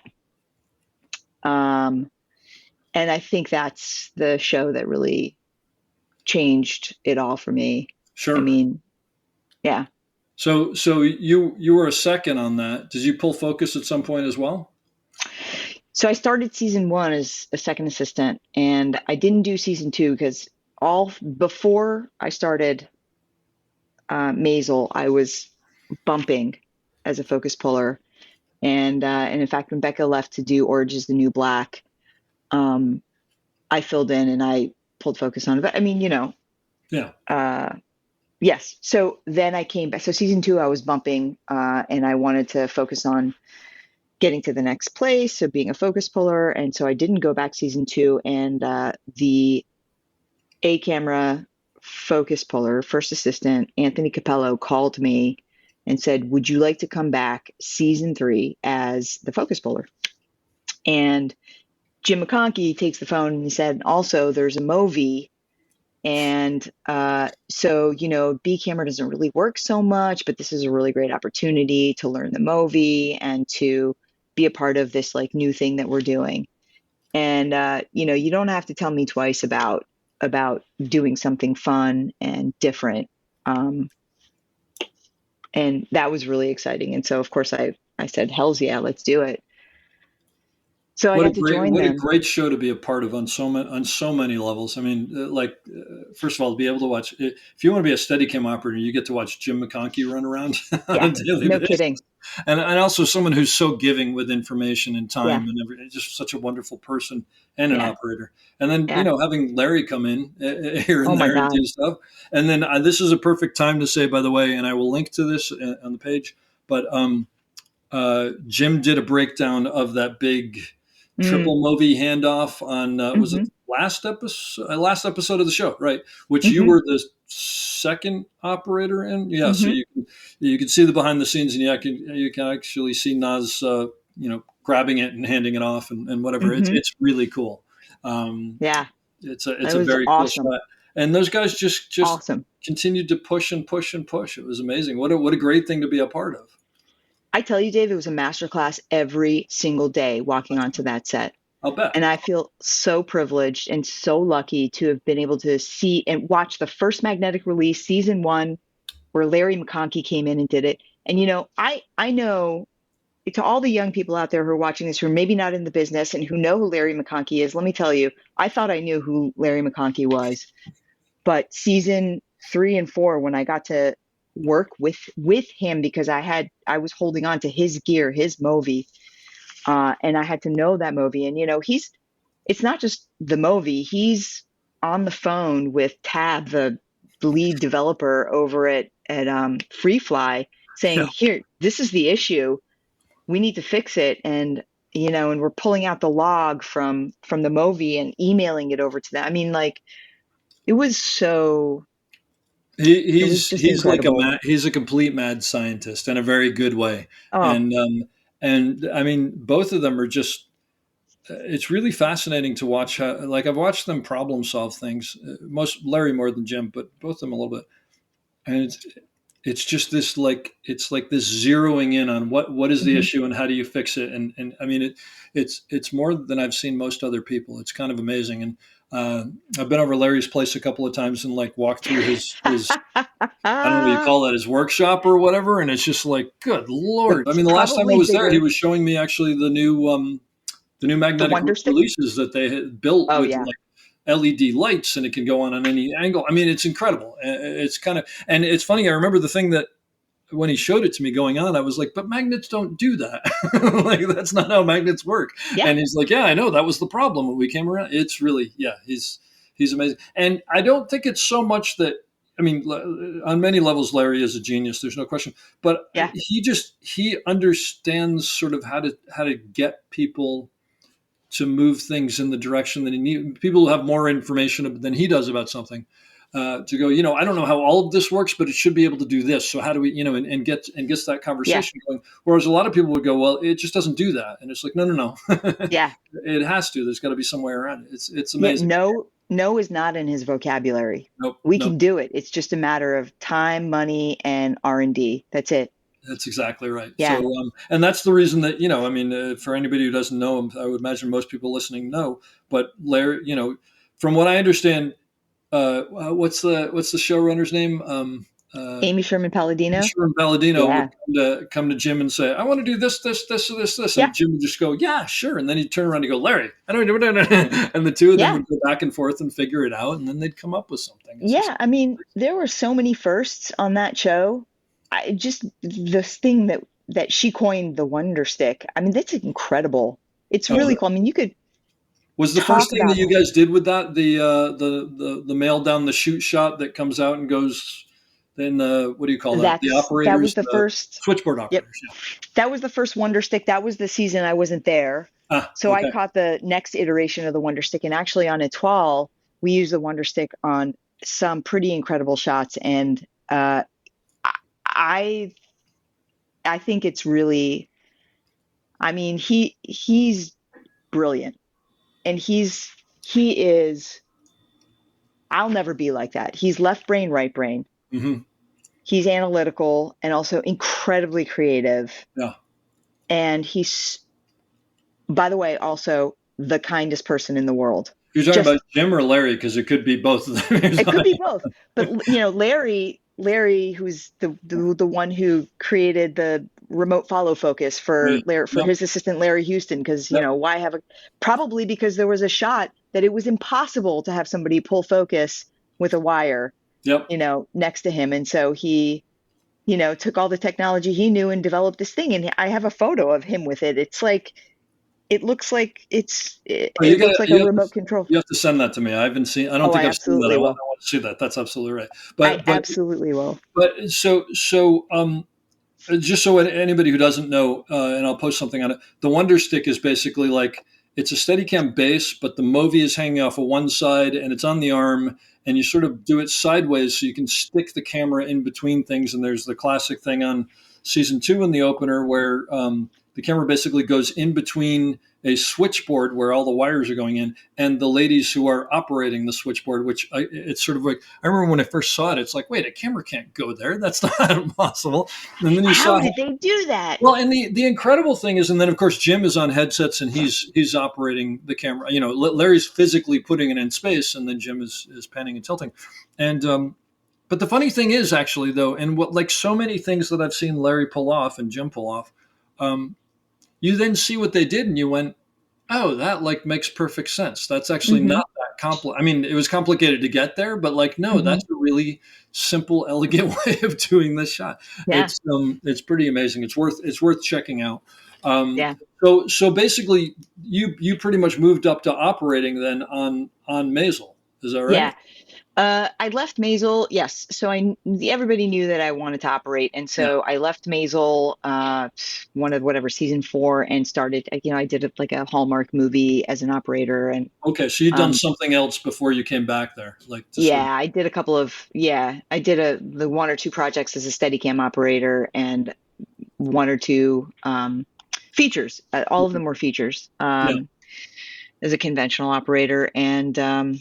What's that like to move up to operating after you've been in the business for a long time. You've left the business. You've come back to the business and sort of started over. You've been doing this for a while. Does that make it easy to jump into the operator seat, or is it still nerve-wracking to jump into the operator seat? I'd say now at this point it is, now I'm really ready to play as an operator. But when I first started, that first season 5 on Maisel, it was definitely nerve-wracking, because this is not just any show. This is Jim McConkey, who's on the A camera, and Gregor was on B, um, and we had Greg Principato on B. I mean, all very good operators. Mm-hmm. And here I am in there with these huge shoes and with tiny feet. So yeah, it's nerve wracking. I definitely made mistakes. Amy one day came to me. She's like, listen, just make sure if they're talking not to pan away from them. Just things that making mistakes in front of Amy Sherman Palladino, who I have so much respect for. She's incredible and a powerhouse. But is also very specific and demanding, not in a negative way, but she wants things a certain way, I believe, right? She does, yeah. Yeah, she knows what she wants, I should say. Yeah. Precision is a big deal. Yep. So yeah, that was challenging. It was definitely challenging. The best part of that season for me is participating in these catch and releases. And we did several of them. That one that went on the internet was one of them, and then there was another one using a wire cam, which was one of my favorites. And then other times, Amy really she didn't want to disrupt the flow of the actors, and I understand. So she really liked to have the shot continue from one room to the other if the actors were walking through. And there's a lot of movement on that show. There's a lot of words and there's a lot of movement. So it really was fun to try to mash what Jim was doing and to push myself. Yeah. To push myself to be able to pan, tilt, and dolly the camera and match that precision that this icon of filmmaking. I would teach some of his shots. Jim, not just Larry. Of course, I taught Larry shots in film school, but I would teach the opening to The Cradle Will Rock, which is this big oneer that goes, in and out. And how did the DP do it? I don't know. How did the operator do it? I mean, so it's like being at that level, I think, is another kind of boot camp. And it was a very loving, kind place to be. That's great. Yeah, it was a very, very awesome environment. I feel so lucky to have had that opportunity. I don't know how many people have that opportunity.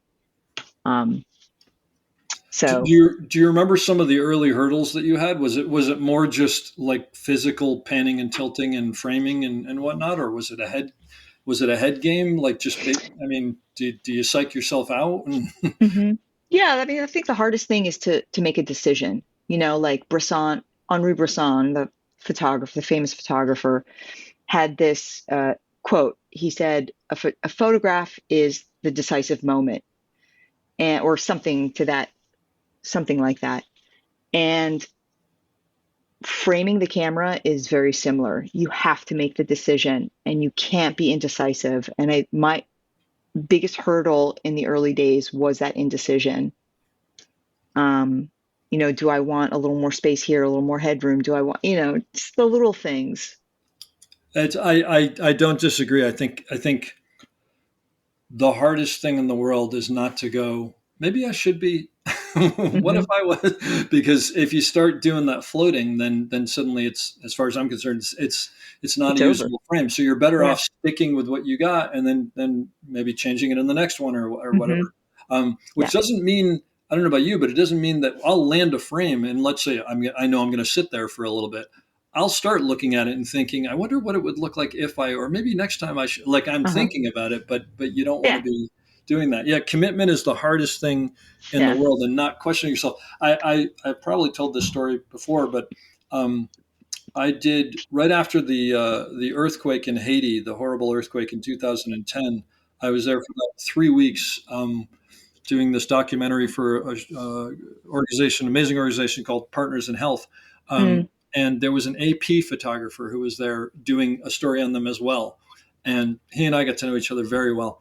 And I'd be filming someone talking or whatever, and he'd be over off to the side. And invariably, we'd sort of like look at each other out of the corner of our eyes. And before we realized it, we'd both switch to the other person's position, like as a usable, piece of, well, for me, piece of the shot and him finding it. But we were constantly going, well, he must be over there for some reason. It must be good. One day we talked about it, and he was like, "You've noticed that too?" And I was like, "Yeah, well, there's like, I'm always wondering, like, why is he over there? What am I missing?" But I think that's a constant Wild. thing that you do, Yeah.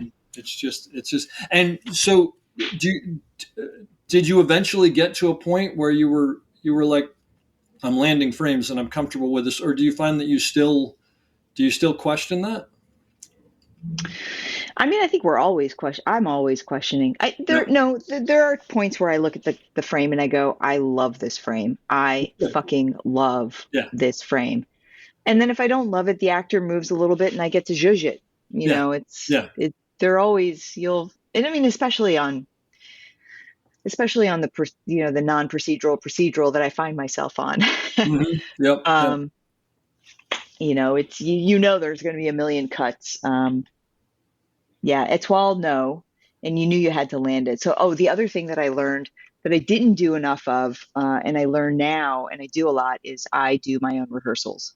If I am doing, some slider, something move, I'll rehearse that move. Uh-huh.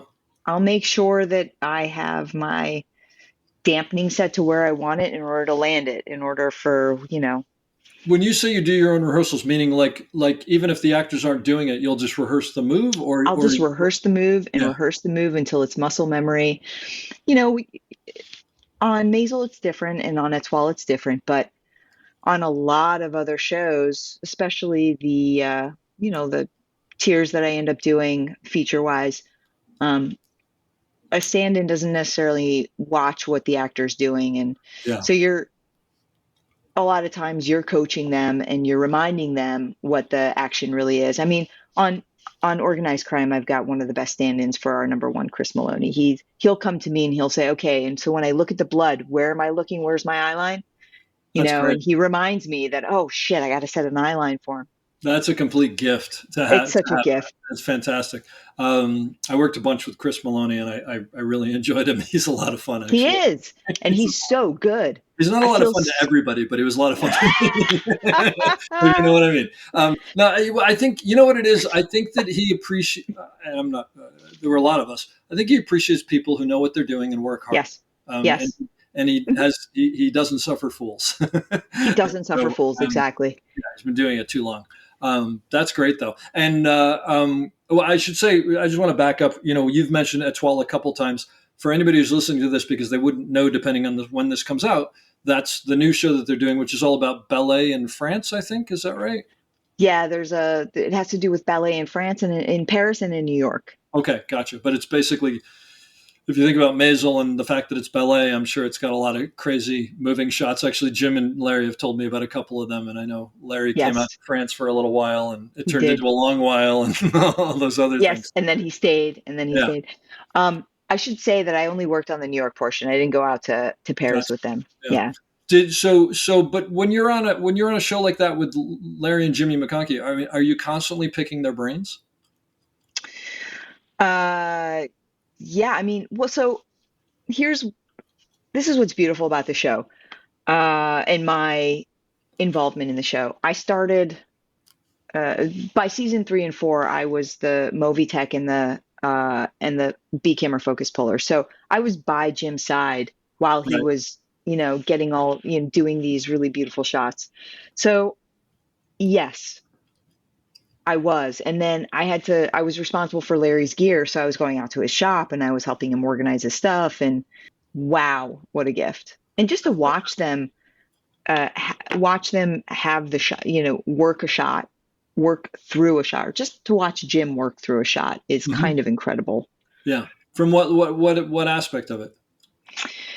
This, as a Steadicam operator or a budding Steadicam operator at the time, to watch a veteran Steadicam or seasoned Steadicam operator work through a shot with these incredible actors, with a seasoned showrunner, creator, very brilliant human, to watch him work through the shot to do some of these oneers, it was to watch him work with the actors, to work with Amy, Mm-hmm. to talk to Amy, to work with the sound department. I mean, can you imagine being a boom operator No. on that show?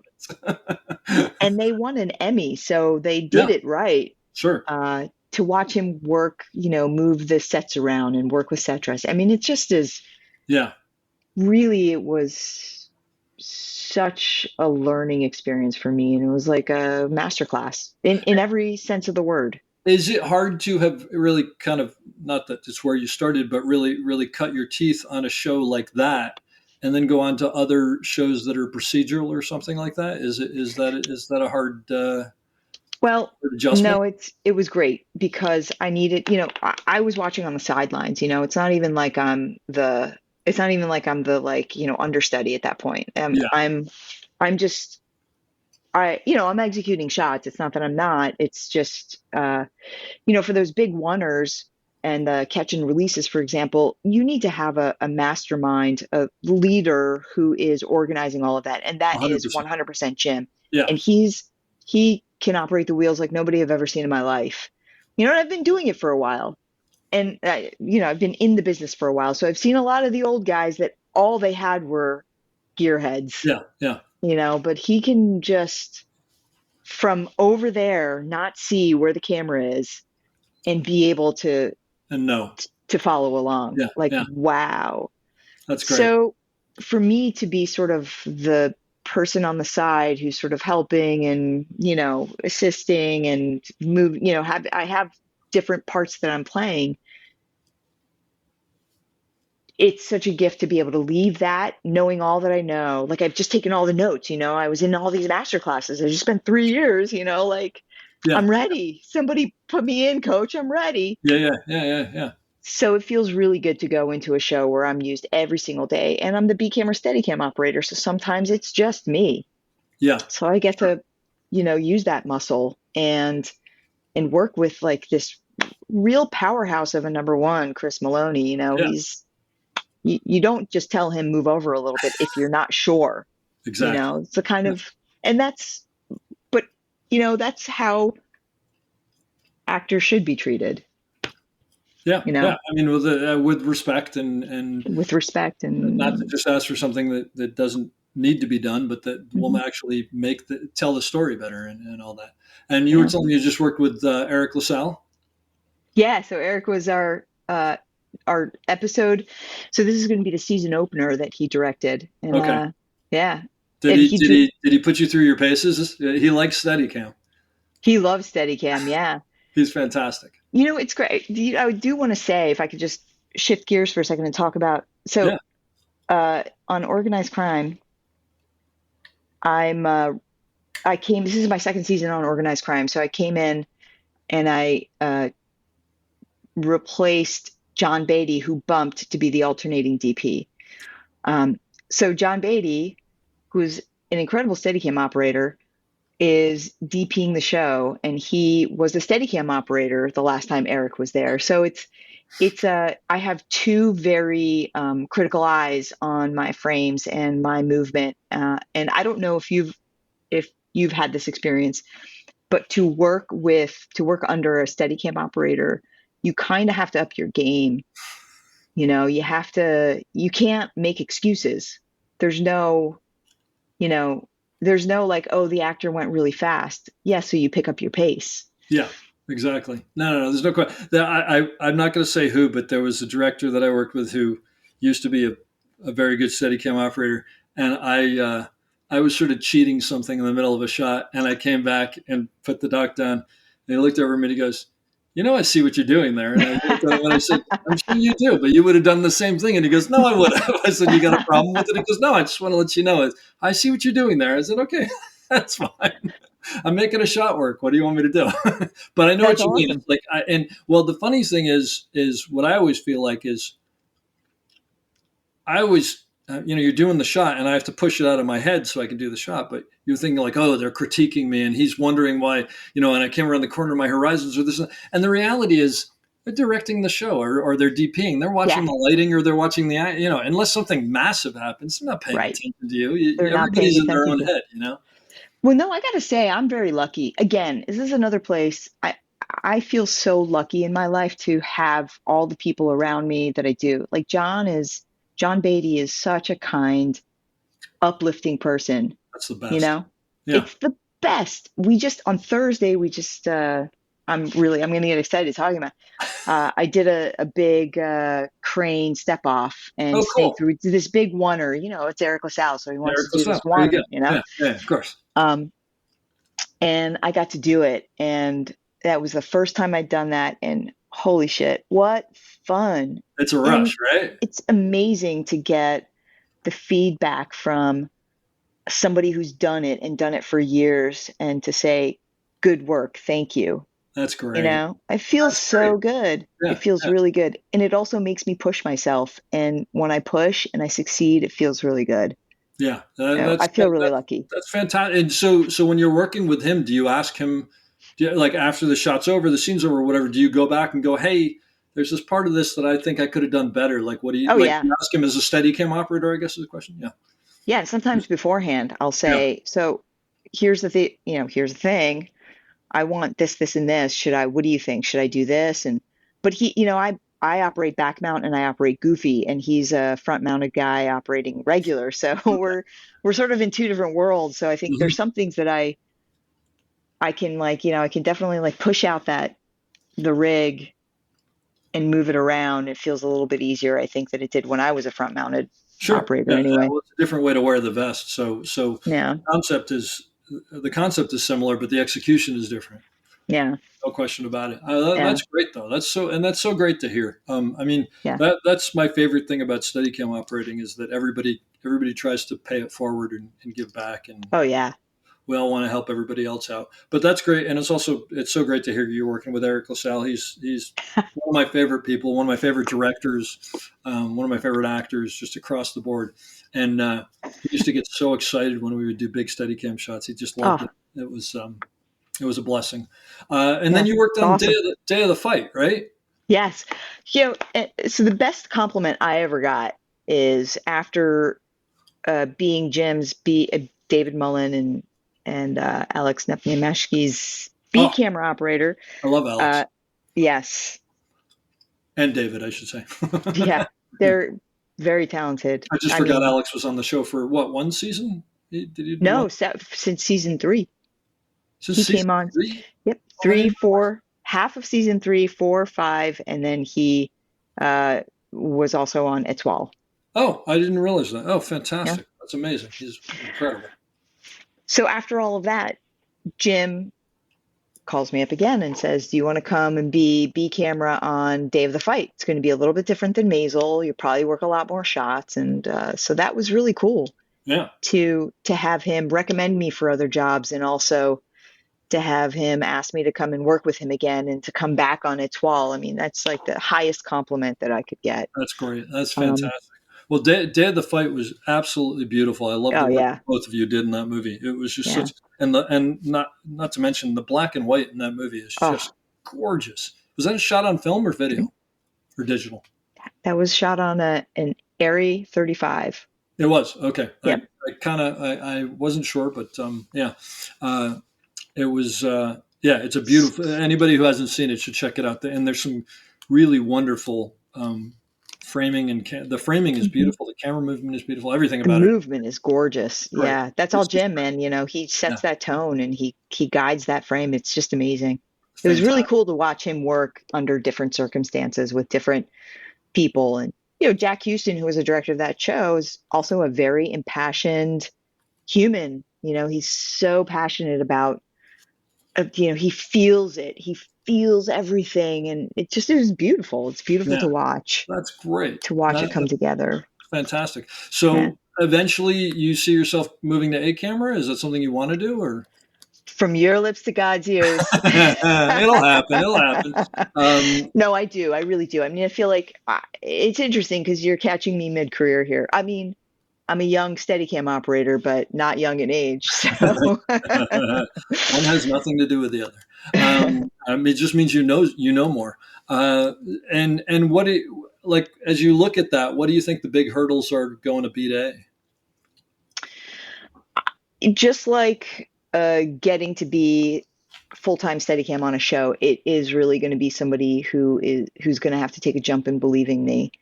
I haven't, I've done A on a feature, but I haven't done A on a show. I would love to come do A on another feature. I mean, it really is just somebody trusting and believing that I can do it. Yeah. And when you did the feature, did you find that, I mean, most of it was just the mental aspect of it, and like being involved in running the set and keeping things moving and working with the AD and all that stuff? Or was that similar to being on B? That was most of it. I mean, I kind of love doing that kind of stuff. I have a lot of respect for directors and actors, and I'm a kind person, and I believe we all have to work together. And I'm not the kind of person who's going to be adverse to be, to cause any friction with an AD. I'm going to, we're all working towards the same common goal. So the thing that was different about it was what I was working on for that was just, I don't know how to say this. So just to do it gracefully and be kind, because there's a lot of pressure there. There's a pressure to get the second camera where it needs to go, and to get the boom, and to get sound to have sound be happy, and to make sure that we're getting everything that we need, and that we're doing it on time, and that the DP is happy. Yeah. There's someone I know who just recently moved up to camera operating from being a dolly grip, and I interviewed him, and I asked him, what's the biggest thing? And he said, I just didn't recognize how exhausting it is. And he said, I'm not talking physically. I'm just talking, there's never a moment where you're not thinking about something, because even if you're done with everything, you're trying to realize, like, what did I miss, or what's coming next, or whatever. It just doesn't stop. And it's one of the things that, as I'm getting older, I realize, because I'm like, why am I so exhausted when I got home? Like, I sat on the dolly all day, and it's just like, no, because it's mentally exhausting to just keep all these balls in the air, right? Well, here's a question for you. Yeah. When you were on West Wing, how would you keep it, with an ensemble cast, and when you were around a room with 8 people, and with one camera, how did you keep it together? How did you know which side of the line you were covering for which conversation? I mean, did you map it out? Did you have diagrams? I'm really weird with the line. I can't tell you if someone needs to look camera right or camera left. Like, if you said, are they looking left or right? I can't tell you, but I can turn my body around and they got to look that way. I just sort of, and I think what I do, because I'm visual, is I sort of look at an overview of the room, and I have like little lines that are drawn between people. But even generally speaking, if we were in the Roosevelt room and there were 8 people sitting at the table, there are a lot of lines there, but there's still the center line down the table, and you're sort of on one side or the other, except for maybe some specific things. And with those, I would usually go to our script supervisor, Hillary, and I go, okay, so how we, and the director, obviously, and the DP, but so where are we deciding these lines are, what's going to cut against what, or whatever. And I don't know. It's a weird thing that I've always been very lucky with, and it's funny because every once in a while I will mess up, and someone will go, are we supposed to be on the other side of the line? And I'll look at it and be like, oh, I don't even know how that happened. I'll pop over there. But I will tell you the thing that used to trip me up a lot more, until I just learned to trust it, was, and I wish I still had this somewhere, when I was on ER, and I started ER when I was 25, and I didn't know at all. So cool. I didn't know at all what I was doing. I shouldn't have been there. But and my big thing was, I was always worried about matching a shot on someone in the reverse. And I can't draw, but I had this flip up, like the notebook that you would keep your homework in when you were a kid. And I would draw these, I had these little boxes and stick figures. Yeah. And so you'd see their like feet, you'd see their legs, or you'd see their middle, or the whatever. And that's how I would sort of guess at what it was, because for some reason I thought you had to remember every frame. And then I eventually started, some point, just realizing, like, oh no, you just sort of like just sort of move the camera until it feels right, and that Mm-hmm. tends to be where it is. But that was my big thing. That for whatever reason, the line, and it's possible that it's because when we were doing ER, we were constantly moving, and so I didn't have to think about the line as much, but I had to be sort of cognizant of it at the same time. So it wasn't as. Right. So I think by the time I got through a couple of years of that, like something just sunk in. I don't know. I don't know what it is, but What a cool show to have at 25. Holy shit. well, like we were talking about earlier, there's no way that I realized how lucky I was at the time. I mean, Oh, I'm sure on so some cool. level I was overwhelmed by it and whatnot. And I will tell you, I've said this here before, like so many other things. I don't think I moved all my stuff, not that I had that much stuff, onto the truck for 2 weeks because I just assumed I was getting fired every day. I mean, literally, I remember going home after the first day and going, well, I mean, clearly I'm not coming back. Oh, But I'm man. going to get like a day, like we did some cool stuff that's going to be in my reel. And then, of course, my name was on the call sheet. And it's like, oh, okay. I'll get 2 days out of it. This is great, isn't it? So, yeah, it just, I was in so far over my head. But like you were saying on Maisel and whatever, I had wonderful, wonderful people who really picked, who made sure that I didn't fail until I was able to actually do the work. Yeah. And I think there's a fair amount of probably stupidity involved and not realizing, like, you know, I think it would be very different now because this was all pre-internet, you know, or maybe there wasn't any internet. No, well, actually, that's not true because the way I mean, got the show was I am'd Guy B, but there wasn't like, it wasn't where, I mean, this was back when people are going to be shocked by this, but like if you wanted to get on the internet, you had to like dial up the phone and went ding, ding, ding. So you didn't have it on all the time. You didn't have a phone. So I don't think I knew it was big, but I don't think I understood what it actually was, you know? So anyway, which is a blessing in disguise, but whatever.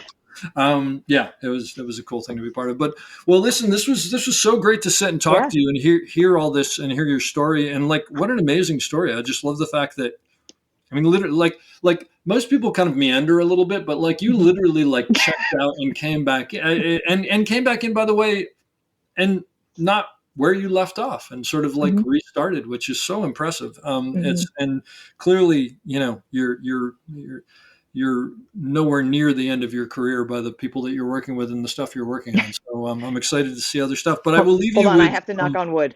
Yeah, no, Okay. everybody knock on wood. No, I don't think we need to, but you should. This business, nothing is nothing. But but I'll leave you with the thing that I leave everybody with, which is advice for someone getting into the business now on how to succeed, and or maybe what you wish you knew back in the day that you know now. I think that in order to succeed, whatever task that you have in front of you, you should do it to the very best of your abilities, because that shows everybody around you that when it comes time to do the thing that you really want to do, that you're going to do it to the very best of your abilities. So, you know, I don't care what it is, wrangling cable, if it is learning how to wrangle cable, or if it is making a stupid cup of coffee, just make the best stupid cup of coffee you could possibly make and wrangle that cable. Learn how to wrangle that cable, because that demonstrates who you are, and learn your craft. It's beautiful. Oh my God, this business, we're making make-believe. How amazing, how lucky we are to do what we do and to be able to do what we do. I hope you enjoyed that as much as I did. We'll be back soon with another great episode. Don't forget to check us out on theop.io for all sorts of information on operating and storytelling. So thanks for listening and have a great day.